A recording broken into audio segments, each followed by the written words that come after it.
आज इस वीडियो में सीख रहे हैं GSTR 3B की फाइलिंग। अभी लेटेस्ट ही मैंने अपने चैनल पर ये वीडियो अपलोड करी थी GSTR 1 की फाइलिंग, जिसे आप सभी ने बहुत पसंद किया। इसीलिए मुझे मोटिवेशन मिला कि मैं 3B की फाइलिंग की भी वीडियो बनाऊं, क्योंकि बहुत सारे पर्सन मुझे कमेंट करके बोल रहे थे। GSTR 1 की ये वीडियो आपने नहीं देखी है लाइव फाइलिंग की, तो इसका डिस्क्रिप्शन और फर्स्ट कमेंट में मैंने लिंक दिया है, आप ज़रूर देख लें। यहाँ स्क्रीन पर मैंने ओपन कर रखा है GST रिटर्न डैशबोर्ड। यहाँ पे आपको रिटर्न्स दिख रही हैं GSTR 1, 1A, 2B, 3B and 2A। तो देखिए यहाँ पर ना पहले समझिए कि GSTR 1 फाइल हो चुकी है, उसके बाद ही 3B हमारे पास फाइलिंग के लिए अवेलेबल हुई है। साथ ही यहाँ पे मेरी 2B भी जनरेट हो गई है, क्योंकि GSTR 1 की मंथली फाइलिंग की डेट है 11th और क्वार्टरली फाइलिंग की डेट है 13th।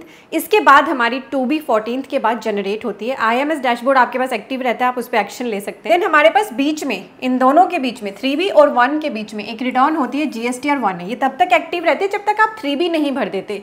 अगर आपसे इस रिटर्न में कोई गलती हो जाए तो उसकी करेक्शन आप इस रिटर्न के अंदर कर सकते हैं।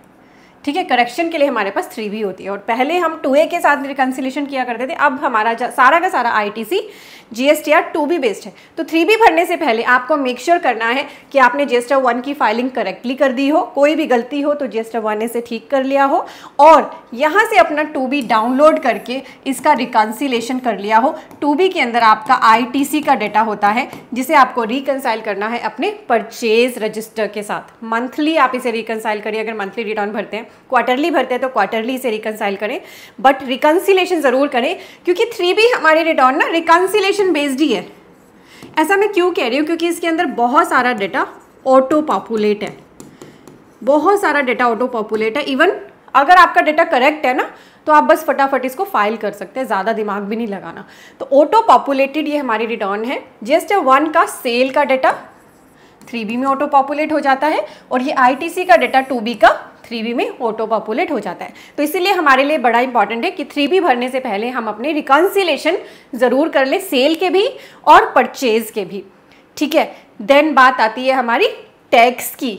टैक्स की पेमेंट गवर्नमेंट आपसे लेती है 3B के साथ। तो जो 3B की ड्यू डेट है, उसी डेट तक आपको GST पे करना होता है। मंथली फाइलर्स के लिए 3B की due date 20th of next month होती है, और क्वार्टर के केस में क्वार्टर खत्म होने के बाद 22 या 24 अकॉर्डिंग टू द स्टेट होती है। तो 3B के साथ ही आपको टैक्स पे करना होता है। अगर आप 3B को डिले करते हो तो लेट फीस तो 3B की लगती ही है, साथ ही GST को डिले करने का भी इंटरेस्ट @ 18% आपसे लिया जाता है।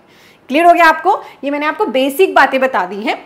अब हम और भी बहुत सारी डिस्कशन 3B के साथ डिटेल में जैसे जैसे टेबल्स को समझेंगे करते रहेंगे, इसलिए आप इस इंपॉर्टेंट वीडियो को खुद तो एंड तक देखिए ही। नीचे ही शेयर का टैब है, शेयर भी कर दें।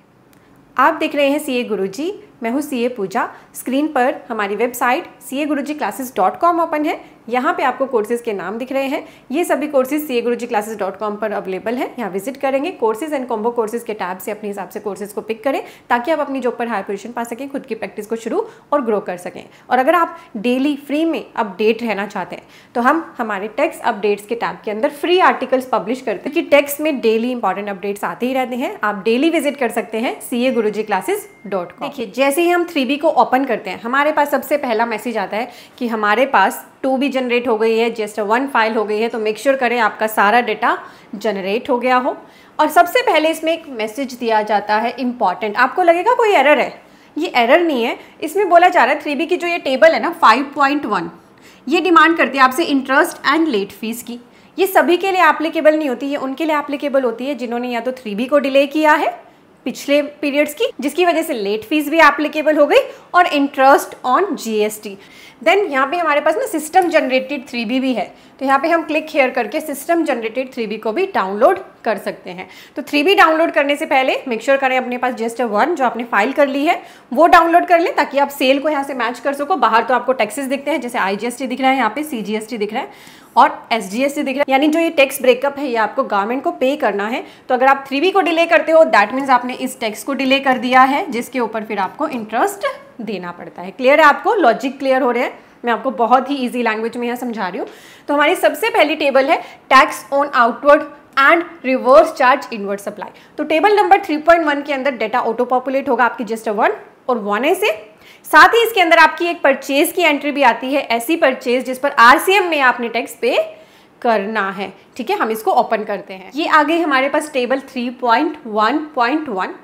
इसमें लिखा भी है कि हमारी ये टेबल ऑटो पॉपुलेट है on the basis of GSTR 1, और जबकि यहाँ पे टेबल 3.1D ऑटो पॉपुलेट है बेस्ड ऑन 2B। तो 3.D हमारी ना inward supplies liable to reverse charge की है, ये ऑटो पॉपुलेट हो सकती है 2B के बेस पर। आपने अनरजिस्टर्ड पर्सन का टैक्स पे करना, तो फिर आपको ये डिटेल खुद डालनी पड़ेगी। आपकी ऐसी परचेज जिस पे आपने RCM में टैक्स पे करना है वो परचेज अपनी डाल देना, टैक्सेबल वैल्यू और फिर टैक्सेस का breakup. Then number A part है आउटवर्ड टैक्सेबल सप्लाई। आपको अपनी टैक्सेबल सेल यहाँ पे डालनी है, टैक्सेबल सेल। इसमें आपने जीरो रेटेड सेल यानी एक्सपोर्ट को नहीं दिखाना है, नील रेटेड एग्जम्प्टेड को नहीं दिखाना है, अपनी टैक्सेबल सेल को दिखाना है। और ये सारी वैल्यू ऑटो पॉपुलेटेड होती है आपकी GSTR 1 से। और अभी तो आपको ये फील्ड्स एडिटेबल दिख रहे हैं, पर फ्यूचर में ये फील्ड्स एडिटेबल ना होकर नॉन एडिटेबल हो जाएंगे। बहुत ही जल्दी 3B आपकी पूरी तरह से नॉन एडिटेबल होने वाली है। अभी ये एडिटेबल है, ऑटो पॉपुलेट दिख रहा है। कोई गलती आपको करेक्ट करनी है पास्ट पीरियड्स की तो वो आप अभी एडिट करके कर सकते हो, पर फ्यूचर में आपके लिए ये एडिटेबल नहीं रहेंगी। देन आपकी zero rated outward taxable supply, तो आपने ऐसी एक्सपोर्ट जो करी है जो विद पेमेंट ऑफ टैक्स है उसका डेटा आप यहाँ पे एंटर करेंगे। देन आपकी nil rated and exempted supply. अब आप बोलेंगे कि यहाँ पे जब टैक्सेबल सप्लाईज की बात हो रही है तो गवर्नमेंट अननेसेसरी नील रेटेड और एग्जम्प्टेड सेल की यहाँ पर क्यों हमसे डिटेल ले रही है। नील रेटेड वो होती है जिन पे टैक्स का रेट ही नील है, और एग्जम्प्टेड वो होती है जिन पर गवर्नमेंट ने टैक्स को एग्जाम्प्ट कर रखा है। वो भी आपको यहाँ पे अपनी वैल्यूज दिखानी है। इससे लॉजिक ये है कि आपकी इनकम टैक्स की टर्नओवर और GST की टर्नओवर का रिकॉन्सिलेशन हो सके। और देन आपकी नॉन GST सप्लाई, कई बार पर्सन टैक्सेबल GST वाली सप्लाई भी करते होते हैं, और नॉन GST वाली जैसे alcoholic liquor for human consumption या पेट्रोलियम प्रोडक्ट्स आप सेल करते हो तो वो आपको नॉन GST आउटवर्ड सप्लाई में दिखाना। और आपको लॉजिक समझ आ गया कि आपकी सारी सेल मंथ वाइज आपसे ले ली जाती है ताकि आपकी टर्नओवर को मैच किया जा सके इनकम टैक्स में भी और GST में भी। क्लियर है आपको? इस टेबल का लॉजिक समझ आ गया। और इस टेबल में जो भी आपका टैक्स बनेगा वो आपको आगे या तो कैश लेजर से पे करना होगा, या फिर अगर आपका ITC अवेलेबल होगा तो उससे एडजस्ट हो जाएगा। ऑटोमेटिक सेट ऑफ होता है GSTR 3B के। जैसे आपका डेटा फिल हो जाए, आपने सारी फिगर्स को चेक कर लिया हो, एंटर कर लिया हो, कंफर्म पे क्लिक कर देना। हमारी टेबल नंबर 3.1.1, इसमें आपको ऐसी सप्लाईज डालनी है जो सेक्शन 9(5) की है। सेक्शन 9(5) के अंदर हमारे कुछ नोटिफाइड सप्लाईज कवर है, जैसे कि transportation, restaurant service, house keeping service. तो मेजरली सेक्शन 9(5) के अंदर ना सर्विसेज कवर होती है। अब मान लीजिए एक पर्सन ऐसा है जिसका टैक्सी का बिजनेस है, तो वो खुद भी टैक्सी देता है हायरिंग पे, तो उसको तो वो यहाँ पे दिखाएगा। पर अगर वो ओला उबर के साथ जुड़ के टैक्सी का बिजनेस कर रहा है तो वो इधर सप्लाईज वो रिपोर्ट होंगी, उन पे ओला उबर टैक्स पे करेगा सेक्शन 9(5) के अंदर, पर उसको अपनी ये सप्लाईज यहाँ पे रिपोर्ट करनी पड़ेगी। सेक्शन 9(5) वाली टेबल को क्लिक किया तो इसके दो पार्ट है। पहले पार्ट में बोला है ऐसी सप्लाईज आपने डालनी है जिसपे ई-कॉमर्स ऑपरेटर ने पे किया है टैक्स अंडर सेक्शन 9(5), और ये इको को भरना है, यानी ओला, उबर, जोमेटो, स्विगी, इन्हें भरना है ये। ठीक है। देन आपने अगर इनके साथ जुड़ के काम किया तो आपको टेबल नंबर 2 के अंदर अपनी टैक्सेबल सप्लाईज दिखानी है थ्रू इलेक्ट्रॉनिक कॉमर्स ऑपरेटर जो आपने की है, on which electronic commerce operator is required to pay tax under section 9(5). यहाँ पे लिखा भी है to be filled by registered person making supplies through ECO. ठीक है। तो जो मैंने अभी एग्जांपल दिया आपको, जैसे वो पर्सन टैक्सी की सर्विसेज देता था तो उसने ओला उबर के साथ जुड़ के भी काम किया, तो उसको अपनी सप्लाईज यहाँ दिखानी पड़ेंगी। देखिए टैक्स के सारे कॉलम हमारे डिसेबल हैं, बस अपनी टैक्सेबल वैल्यू रिपोर्ट कर देगा क्योंकि टैक्स तो इन्होंने पे किया है ओला उबर ने, और ओला उबर अपनी सप्लाईज को यहाँ पे दिखाएगा। क्लियर हो गया आप? नेक्स्ट हमारी टेबल, ये सिर्फ रिपोर्टिंग टेबल है, टेबल 3.2 इंटर स्टेट सप्लाईज। इसमें आपकी अनरजिस्टर्ड पर्सन वाली सप्लाईज ऑटो पॉपुलेट हो जाती हैं आपकी GSTR 1 के अंदर। जो आपने B2C अदर या फिर B2C लार्ज में डेटा दिखाया था वो डेटा आपका यहाँ पे इंटर स्टेट सप्लाईज का, सिर्फ इंटर स्टेट सप्लाईज का यहाँ पे रिपोर्ट कर दिया जाता है। यहाँ पे क्लिक किया हमने, हमें प्लेस ऑफ सप्लाई के हिसाब से, जैसे supplies made to unregistered person में ये डेटा दिख रहा है, आपको अलग अलग दिखेगा, कंपोजिट टैक्सपेयर्स का अलग और UIN होल्डर्स का अलग। ठीक है। और ये डेटा ना अभी बीच में लास्ट मंथ क्या किया था, एक बार तो नॉन एडिटेबल कर दिया था क्योंकि इस टेबल को इन्होंने सबसे पहले नॉन एडिटेबल करने की बात करी थी, फिर से मौका दे दिया इसको एडिट करने का। फ्यूचर में जल्दी ही टेबल्स नॉन एडिटेबल हो जाएंगी, तो मेक श्योर करें, अपने आप को तैयार रखें कि आपने GSTR 1 की ही फाइलिंग इतनी अच्छे से करनी है कि आपको एडिट ही ना करनी पड़े यहाँ पे फिगर्स। तो प्लेस ऑफ सप्लाई के हिसाब से आपका डेटा आ रहा है, आप इसको चेक कर लें और फिर सेव कर दें। देन नेक्स्ट टेबल, अब टेबल नंबर 4 पे मैं सबसे ज़्यादा आपको फोकस कराऊंगी। पहले हम टेबल नंबर 5 की बात करते हैं। इस टेबल के अंदर आपने अपनी वैल्यूज रिपोर्ट करनी है एग्जाम रिलेटेड या नॉन GST इनवर्ड सप्लाईज की। किसकी? इनवर्ड सप्लाईज की, ये भी रिको पर्पस के लिए है, आपकी इनवर्ड सप्लाईज मांगी जा रही है। किसके लिए? एग्जाम नील रेटेड या नॉन जीएसटी के लिए। वो आपने अलग अलग रिपोर्ट कर देनी है from a supplier under composition scheme, exempt and nil rated supply और नॉन जीएसटी सप्लाई, ये आपको रिपोर्ट करनी है अलग अलग इंटर स्टेट और इंट्रा स्टेट। एंड देन हमारी जो ये इंटरेस्ट एंड लेट फीस की टेबल है, ये टेबल भी बड़ी रिलेवेंट है। इस पर आप क्लिक करें, यहाँ पे कुछ मैसेज दिए होते हैं, declare interest payable on tax liability on supply attracting reverse charge as well as other than reverse charge. तो इस टेबल के अंदर आपको डिक्लेयर करना है अगर आपका कोई इंटरेस्ट पेबल है जीएसटी पर या फिर आरसीएम के अंदर जो आपने जीएसटी पे करना है उस लायबिलिटी पर। देन यहाँ पे लेट फीस की कैलकुलेशन बताई है कि अगर आपकी नील रिटर्न होती है, आपने नील 3B को डिले किया था, तो आपके लिए जो लेट फीस होती है वो 10 रुपीज़ पर डे होती है पर एक्ट, ठीक है। CGST की 10 और SGST की एक्ट पर डे, और अदर देन नील के लिए 25 रुपीज़ पर डे है पर एक्ट, ठीक है। तो इसी के हिसाब से आप खुद भी चेक कर सकते हैं जब यहाँ पे लेट फीस ऑटोमेटिक कैलकुलेट होगी। देन आपको यहाँ पे ना एक चेक बॉक्स दिया है, अगर आप इसको अनटिक कर देंगे तो आपको यहाँ पे कोई डेटा डालने की ऑप्शन नहीं दिखेगी। आप इसको टिक कर देंगे तो यहाँ पर आप खुद डिक्लेयर कर सकते हैं अपनी इंटरेस्ट लायबिलिटी। और यहाँ पे लिखा है please note interest amount declare under respective head need to be paid in cash. तो आपको पता होना चाहिए इंटरेस्ट या लेट फीस आपको पे करना होता है कैश लेजर से। आपका क्रेडिट लेजर में बैलेंस पड़ा हो, पर इंटरेस्ट एंड लेट फीस आपकी कैश लेजर से ही पे होती है। तो अगर आपका इंटरेस्ट पेबल है, आप IGST, CGST, SGST और जो सेस का इंटरेस्ट है अलग अलग यहाँ पर दिखाएंगे। लेट फीस खुद कैलकुलेट होती है, उसके लिए कॉलम्स डिसेबल ही है।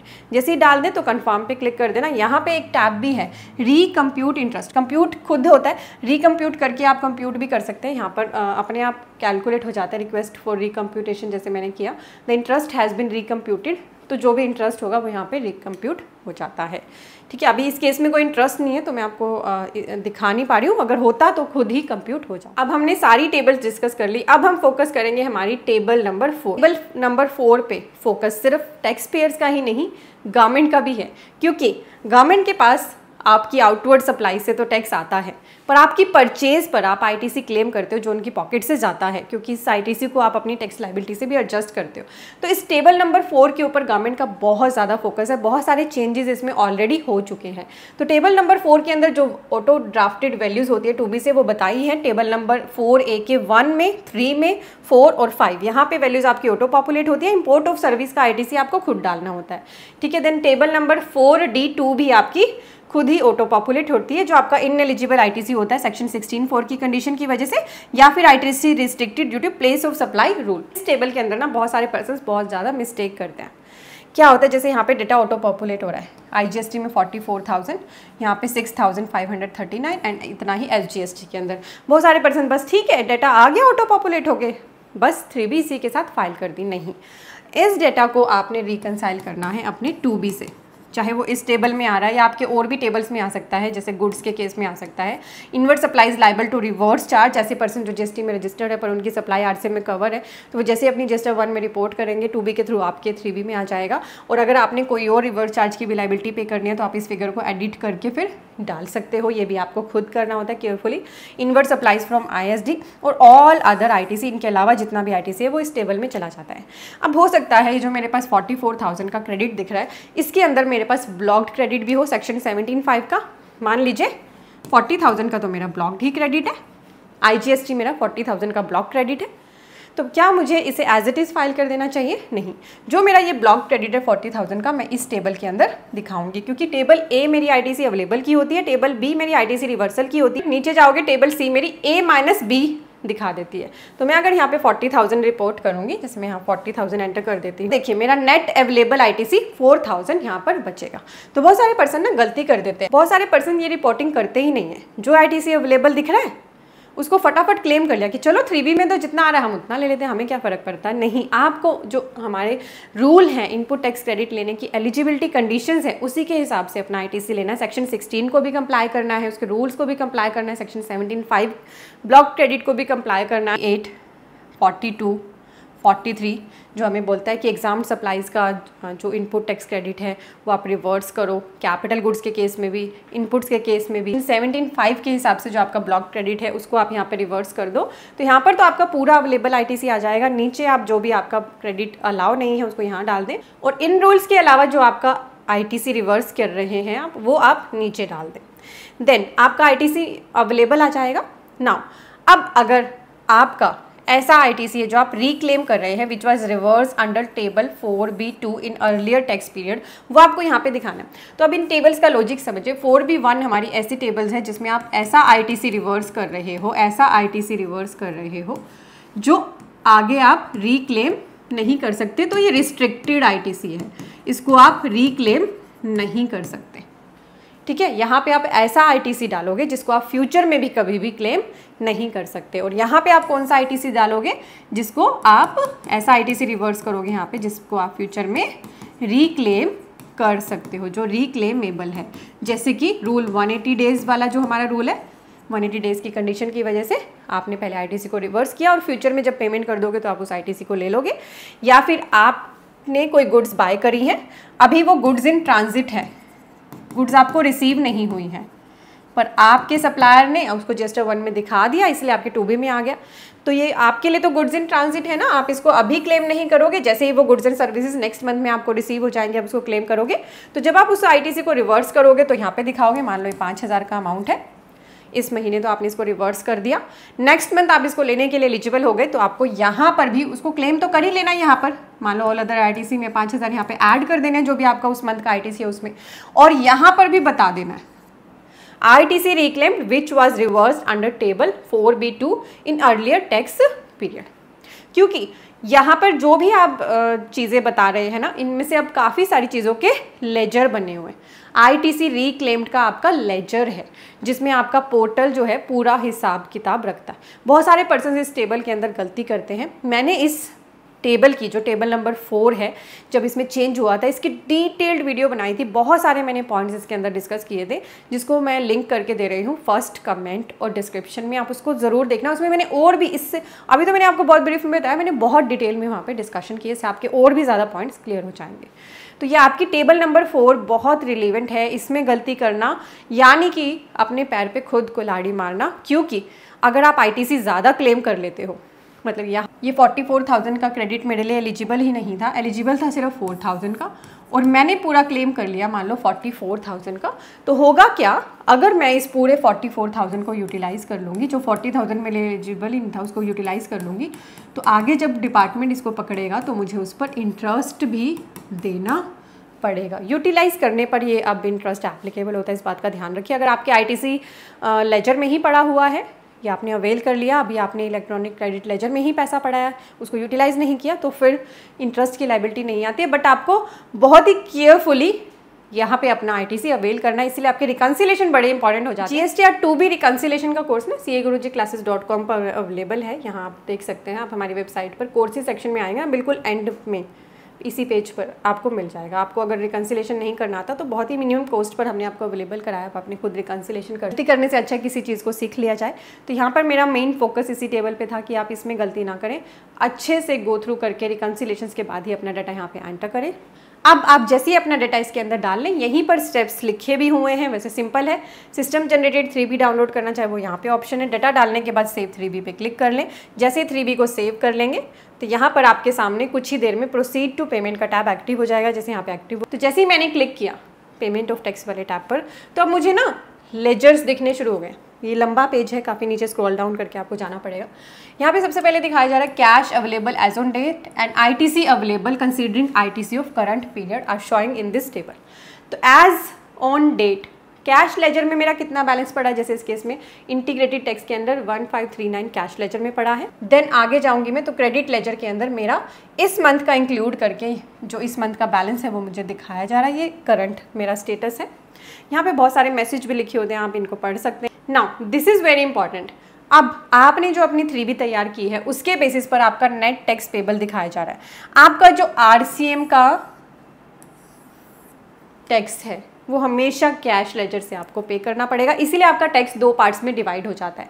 RCM का जो टैक्स है आपका, या फिर supplies made under section 95 and then other than reverse charge का, क्योंकि ये आपको कैश में पे करना पड़ेगा रिवर्स चार्ज वाला। देन आपका पेड थ्रू ITC, यानी कि यहाँ पे अपने आप ऑफसेट किया जाता है लाइबिलिटीज़ का। आप इन फिगर्स को एडिट तो कर सकते हैं पर सिस्टम अपने आप ऑफसेट करता है। तो जो हमारा रूल है ऑफसेटिंग का कि पहले आपका IGST एडजस्ट होता है, ठीक है, IGST सेट ऑफ करा जाता है पहले ITC में, जो IGST है आपका वो सेट ऑफ करा जाता है, ठीक है।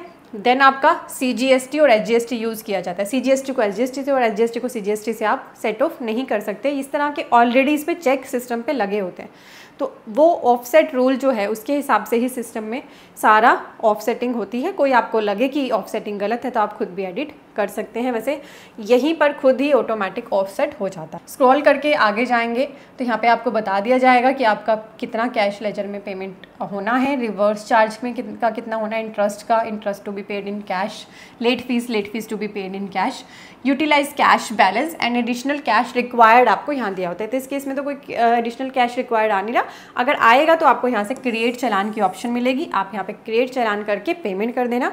पेमेंट कर दोगे अपने आप ऑटोमेटिक फेच हो जाएगा आपका यहाँ पे चालान का अमाउंट, और फिर अपने आप लाइबिलिटी ऑफसेट होने के बाद जब आपको ज़ीरो दिखे, यहाँ पर अपनी लाइबिलिटी ज़ीरो दिखे, तो आप make payment post credit to ledger पे क्लिक कर देंगे और उसके बाद आपको प्रोसीड टू फाइल का टैब मिल जाएगा और आप 3B को कर देंगे फाइल। क्लियर है? आपको 3B को फाइल करना बहुत इंपॉर्टेंट है, क्योंकि 3B के साथ टैक्स पे होता है, तो 3B को आपने डिले नहीं करना है एक तो, और बहुत ही केयरफुली फाइल करना है। अपनी ITC की वैल्यूज़ को भी बहुत केयरफुली एंटर करना है।